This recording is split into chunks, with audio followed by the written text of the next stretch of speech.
Laibach in popular culture and the way that Laibach used cover versions in the 80s. So we have, on the far right here, we have Peter Webb, who's an old colleague from Britain. We put on the Instrumentality of the State Machine in Birmingham in 2006. He's a lecturer at Goldsmiths, and he's worked around industrial culture and these types of issues for several years.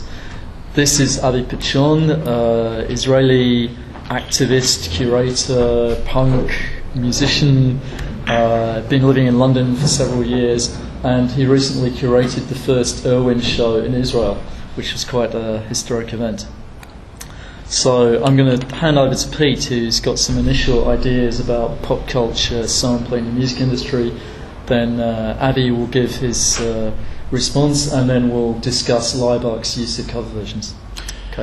Okay, yeah, just to give a bit of context really to the whole sort of discussion of cover versions. I think it's important to say something about cover versions as one method of activity within the music industry as a kind of cultural industry of promoting or elevating individuals into stars. And if you look at the development of the music industry in terms of the pop production houses of the 50s and 60s, right up to the kind of reality TV shows today, cover versions are very much used as a kind of way of introducing and developing a new potential cash cow or star for the industry. So there's that kind of element to it, but also there's another way of thinking about cover versions, which is thinking about the development of musicians, and it kind of gives us a sense of what the music industry is about, but what maybe it could be about, which is that covers are often the ways in which musicians begin any kind of a music career. It's about imitation, the imitation of other people's music in order to develop your own, and this kind of fits very well into an understanding of, for example, Howard Becker's work on art worlds, where he's talking about art worlds as being areas of production that are not just about the artist, but about the tools that the artist used, how they've been produced, how they've been developed. If we think about the music industry, it's about the technology, it's about the instruments, it's about the whole production process that involves huge numbers of actors, but the focus usually for us is on the star or the performer or the band itself. So cover versions and the ideas about cover versions can filter into a number of different sort of understandings. And I think, you know, the final sort of element really to bring into this is sort of Theodore Adorno's work on the culture industry, in particular on popular music. And one element of that is this idea of pseudo-individualization. The cover version is always used as a way of projecting a new type of individualism, a new type of take on an old version, the presentation of a new voice. But if you think about Adorno's understanding of it, it's about the development of a false sense of individualization. Really, those individuals within the popular music world are feeding off a informed format or a pre-developed format in order to develop a kind of an economic transaction within that industry. So if we sort of bear some of those ideas in mind and then start to think about Laibach and its use of sampling initially, but then its development of cover versions, particularly around things like Opus Dei, I'll hand over to Avi to say something about that. Okay, well, what I want to say about the cover versions applies to the majority of Laibach's practice, but you could possibly say that this practice is in some ways amplified through their approach to cover versions. Now, generally speaking, to put it bluntly, I would say that what Laibach succeeds more than maybe anyone else is to have the cake and eat it. And what I mean by that is, I think I can assume that in this room there's no need, and maybe in many other rooms these days, there's no need to repeat the fact that Laibach are not Nazis and they're not fascists. What could be stressed in opposition is to also remind ourselves that Laibach are also not iconoclasts, and they are not strictly libertarians as such. And They have claimed so as early as the famous TV interview, when they praised the authorities for banning them and therefore maintaining the health of the regime. And even looking back in some interviews and texts, you can see that Laibach and also some other groups, they see a lot of they point out many of the advantages of Tito's regime, in fact, that were lost with the transition to capitalism. So what it is important to say about the covers in that respect is, if you continue the whole discourse of the over-identification with the state or with certain state regimes, the cover explicitly does more than that. It doesn't only make the original more extreme, and it doesn't only, as we know in the cases of covers, the first bombastic covers of bands like Queen and of course the Opus Life is Life cover, it doesn't only extract the abnormality of the normality in pop or the totalitarianism inherent to pop or to the pop or rock concert. It must carry an element of identification and even love and appreciation and adoration of that original. And what happens, because it's a musical piece as opposed to an exhibition or a text, is that the visceral, or maybe not strictly visceral, but experiential property of the musical piece bypasses the more distance analytical approach, and it has the critical aspect, but it also maintains the original experiential force of the original, and that is to say, to the extent that Laibach are exposing or trying to subvert the way a certain system creates a myth around its practice, the problem is not, the cover version tells us that the problem is not with the myth, but it's with the practice, and the myth should be used differently or used better, and Laibach provide the manifestation and the example for that.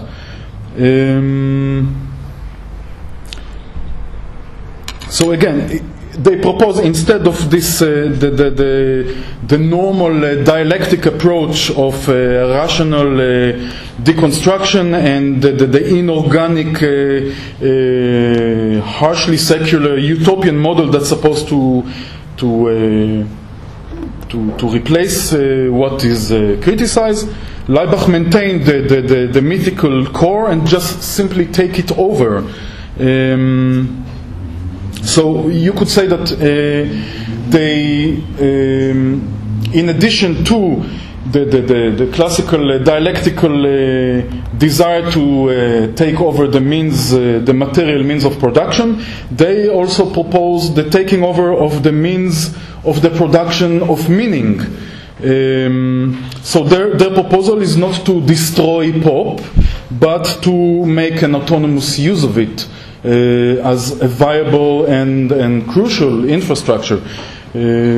Just to sum up, so again, in the cover versions, of course, we like I said in the beginning, we have the over-identification, which is the same as other approach, but the difference, and where Laibach amplified themselves, and to relate to what Pitt says, even down to the pop idol extent of exposing themselves to the masses, so to speak, is so. One thing which makes the cover versions unique is the field where it operates. They are like turning the fire, first of all, to the democratic system, as opposed to any of the past totalitarian systems, and they also turn their fire from the past to the present and to a new generation of mass consumers. And the bottom line is that it is specifically the cover versions that basically used pop's infrastructure and power and the dynamics, the way you presented them, the way stars are built and created. And what they used it for is specifically and explicitly to really translate Laibach's work to an experiential message that can be understood by all in a whole range of levels, again, from the most visceral to the analytical. Sorry if I was... I think what you were saying about the concealed love or concealed respect in what they do, but it's not the kind of archetypal punk total contempt for what they're covering. There is a respect in a sense. Exactly. And that's true for Laibach themselves in the way that they're approaching it, but it's quite different for the audience who were hearing these cover versions, because the first time I heard the Beatles' Let It Be album was when I heard Laibach's version. I'd never actually heard the original. I heard the original much later, and it's the same for many people. And what that does is actually obliterate the original, because when you then hear the original sounds like a completely inferior cover version of the new original. So it's completely reversed that process, and it's parasitic in a way, because it builds up Laibach's mythology and it demythologizes brutally the subject that it's worked from in the first place. Yes. So it's a dual process, love and hate, in a sense. Of course. I was just describing really the initial impetus of doing the cover version. Of course, there's a whole evolution of how they used it later on and how they made it more complex up until folk. Yeah, I mean, another important element of this, I think, is the way or the place in which those cover versions are received and the audience who are receiving it at a particular time. Because if you look at Britain and Laibach's sort of performances in Britain and their reception in Britain through the early albums and Nova Acropola, they had an audience there that was sort of trying to get to grips with and understand what Laibach were about. Opus Dei appears with these sort of bombastic pop cover versions and kind of almost obliterates the respect that audience had for Laibach, because it was kind of a very critical subcultural underground or an independent underground that Laibach was speaking to initially in Britain. So you have this constant sort of a re-evaluation of what a cover version means, depending on who is interpreting it, in what kind of context and at what kind of moment. And I think it took a long time for Laibach to reconnect with parts of that audience, and maybe Let It Be was an area where it did reconnect, because some of the themes that we used in Let It Be, if you take something like Maggie May, a track that uses a German folk song to again obliterate the original, but there's a kind of seriousness in that use of that particular track and the obliteration of Maggie May as an original track that spoke again to that critical audience that had kind of tried to get to grips with Laibach's work in the first place. So again, you've got these different levels of trying to understand where the cover version works and how it works, depending on the kind of audience that are picking it up at a particular moment. There's also the question of the media audience as well, especially in Britain, because in a way Laibach in Britain has never fully recovered from Opus Dei, because it's seen as, even now it's seen more as a kind of exotic novelty or some kind of pretentious joke, or it gives the media an excuse not to take it seriously. Even when Laibach did Anglia, the version of the British national anthem, that was still seen as novelty. It completely gave him an excuse not to discuss what Laibach was saying about Britain, which is pretty damning and pretty, merciless in a way. So the way that the media receive this is really critical. And in a way, this misunderstanding says a lot about the incapacity of the British media or the unwillingness of the British media to handle complexity or ambivalence, and the fact that the first chance they get, they'll jump onto a simplification, and the humour always gives them a way out. And when there isn't the humour, then they're stuck. Then they have to really consider the issues. But this is always a risk when you introduce humour. There is humour in it. Yeah. Whereas I would say, initially in the U.S., everything was taken at complete face value. Even the cover versions. Well, yeah, because for example, at least with the people that I knew, no one had ever heard the first version of Life is Life by Opus. Yeah. So everyone took it completely at face value. Yeah. Yeah. Yeah, and again, if to complete the triangle, if you take Britain and you take America, so I can use my own teenage memories in Israel. The original Opus song "Life is Life" was a huge hit in Israel. It was a massive hit, the same as in Europe. Yet at the same time, the Laibach covers were taken completely seriously. They were not seen as a joke. They were seen as they were being accepted with, again, in this strange underground approach, which is not punk. And so, I mean, the original "Life is Life" song wasn't appreciated by the underground. However, there was some kind of an instinctive excitement with those cover versions. It was not taken as a novelty act at all. And there's also a dual process where Laibach covers but has also been covered. There was a very unsuccessful and ridiculous Laibach tribute album which came out about 10 years ago, Schlechte und Ironisch, and somebody even decided in a very sincere and humorless way to cover Final Countdown. So, yeah.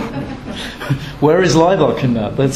They're covering Europe. It's not, they're completely missing the point in a very entertaining way. But another aspect is the Trans-Slovenia Express albums, which probably most of you know, those two albums. And the second one, Laibach pretend to be Kraftwerk covering Laibach.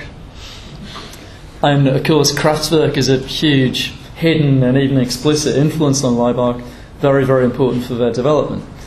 But they've never actually worked together, much to Laibach's disappointment. It would make sense.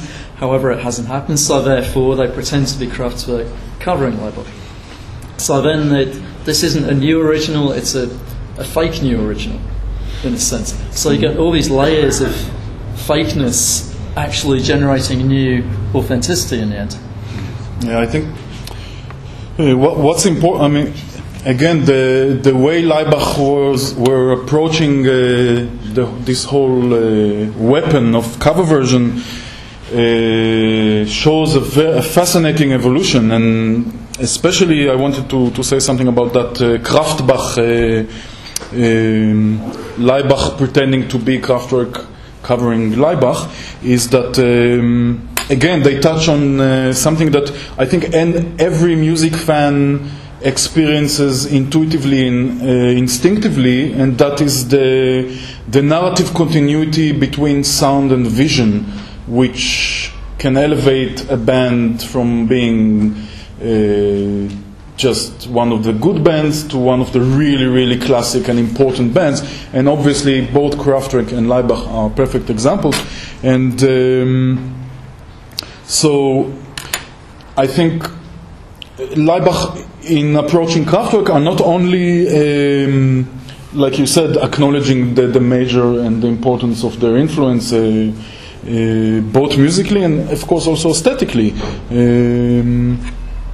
if only in the sense of having this strict continuity and disciplined aesthetic continuity, but this kind of double disguising act that they did with this cover, which was first, I mean, the first disguise is to be very precise, as precise as a music fan could be in imitating the Kraftwerk sound, and then being precise in dreaming the Kraftwerk version of their own music, they prove two things at the same time. They prove that this narrative that integrates sound and vision has a mobilizing power, and they prove at the same time that they are experts in mobilizing that power to an extent that can equal Kraftwerk.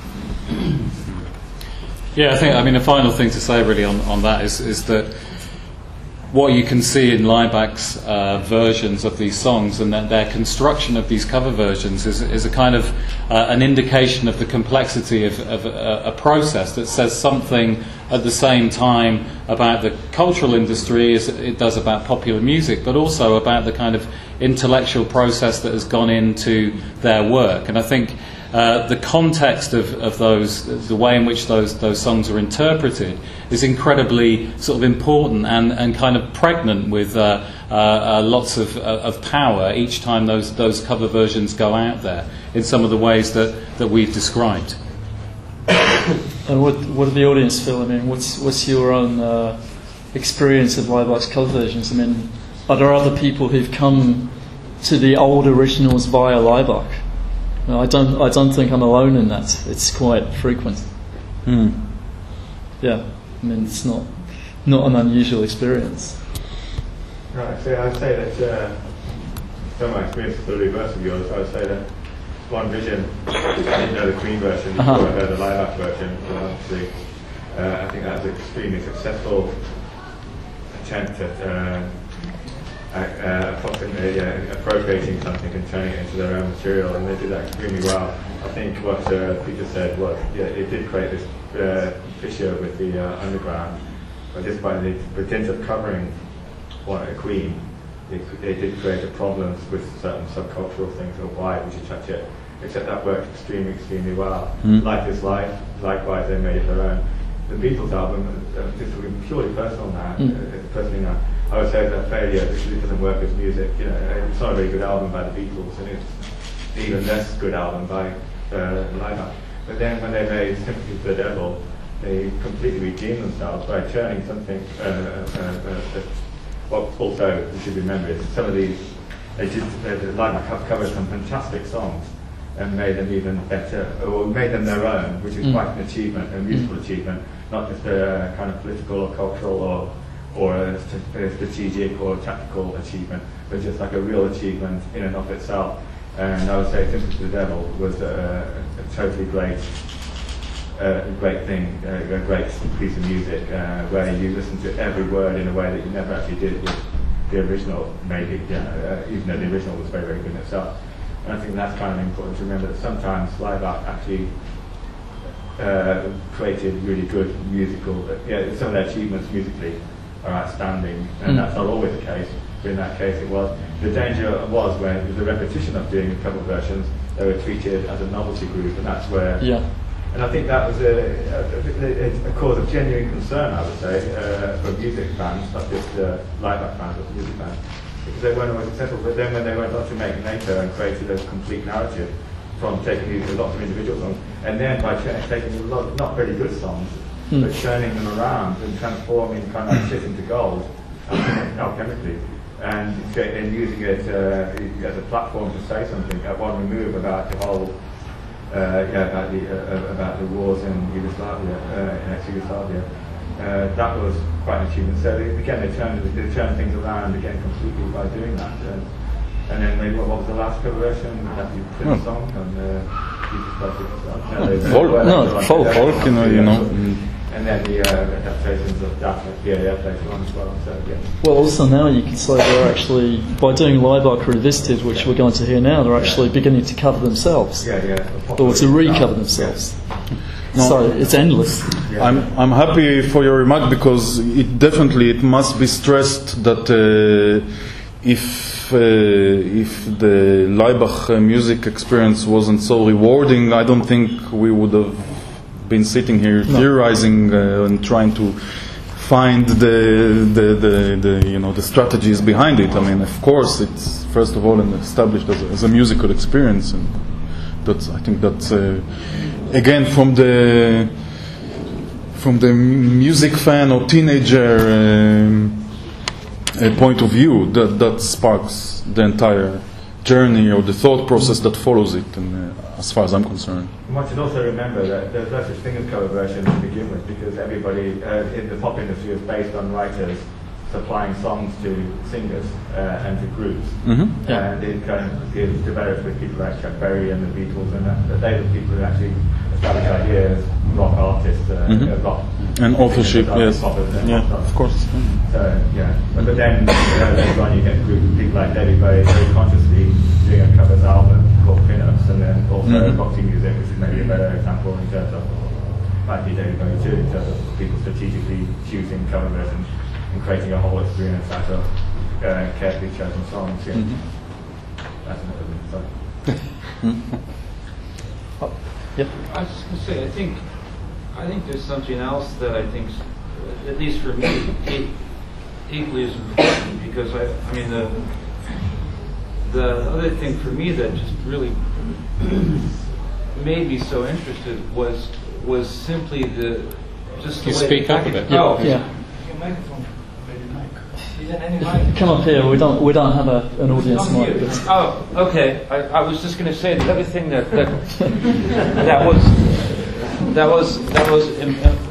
was really important for me when I first heard about Laibach and then later NSK was just how seriously the whole production values, whether it was the packaging and the music, the art.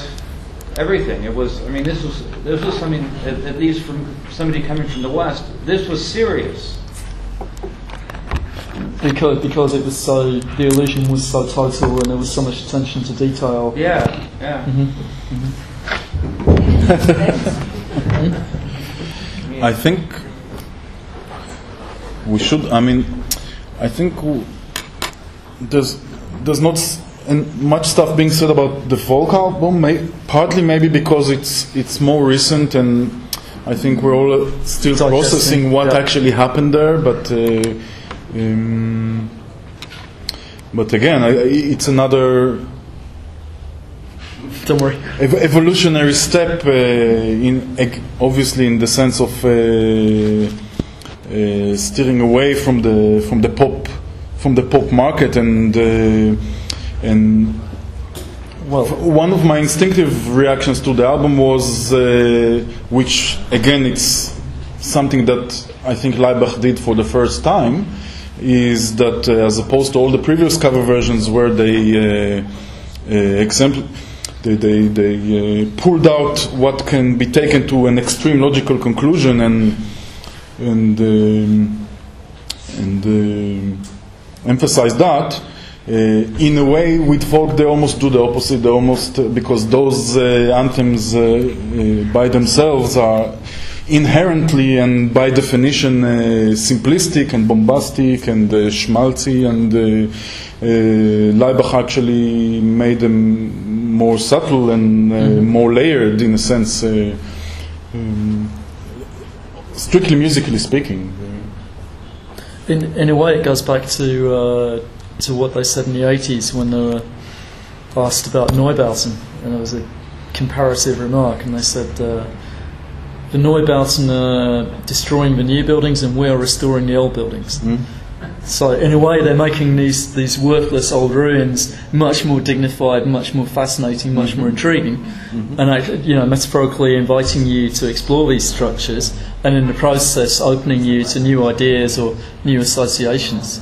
And in a way that's a good summary of what they're doing with these cover versions, which are kind of seduction in a way. They're leading people into new territories and sparking new associations all the time, and it will continue for many years. I think somebody will pick that up in 10-15 years time and they'll have a completely different interpretation. I mean, the version of the American anthem, that's a really good documentation of the Bush era now.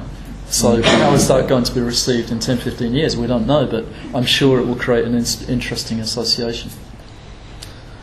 And of course, what they did with the Israeli anthem, as opposed to all the other ones, where they combined it with the Palestinian national anthem, which we can discuss for hours.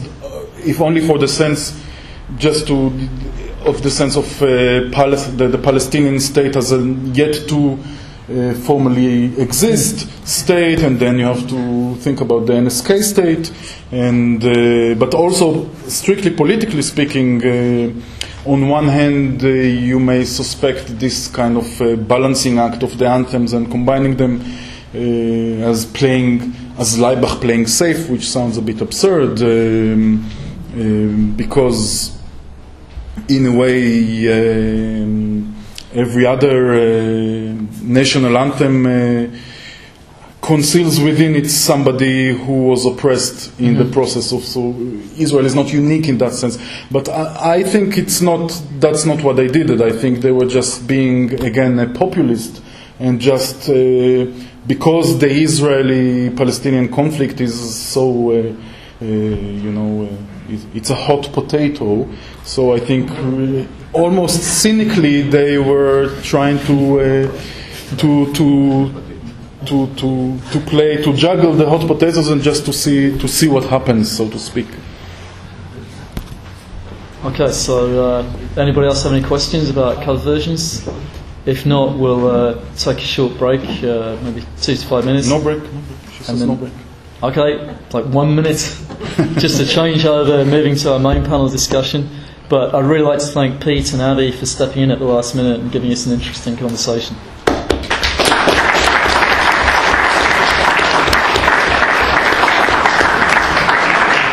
So you're just staying put now? I think so. Yeah, so, no, Pete.